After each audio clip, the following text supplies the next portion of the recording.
ఏ వయసు వారిలో ఎక్కువ చూడొచ్చు ఈ డిసీజ్ అనేది మనం? ఏ వయసు వాళ్ళు డిసీజ్ చూడొచ్చు. ఇది పుట్టుకతో బై బర్త్ వచ్చే డిసీజ్ అన్నమాట. ఫస్ట్ 2 to 3 months ఏం జరుగుతుందంటే వాళ్ళు అప్పుడే పుట్టున్నారు, వాళ్ళ మదర్ వాళ్ళ ఇది ఉంటుంది కాబట్టి ఈ పిల్లలకి పెద్దగా ఏం ప్రాబ్లం బయట అనిపించదు. Once they cross that 4th 5th month ఈ రక్తహీనతలు, ఈ వాళ్ళ జ్వరాలు రావడం, ఇలా చిన్న చిన్నగా ప్రాబ్లమ్స్ వస్తాను, అప్పుడు జనరల్గా మన వాళ్ళు పిడియాట్రిక్ డాక్టర్ దగ్గర తీసుకెళ్తారు. సో అప్పుడు ఒక simple blood test, complete blood count, తర్వాత ferritin levels, and then the blood smear, peripheral blood smear అని అది చూసి ఏదో పిడియాట్రిషియన్కి ఇమీడియట్గా తెలిసిపోతుంది అనమాట, వీళ్ళకి ఏదో some problem with the blood ఉంది, so we have to do further investigations అంటారు.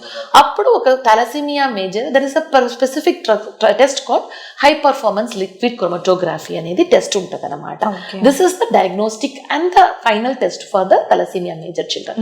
అది మోస్ట్లీ పిడియాట్రిషియన్స్ చేసేసుకుంటారు.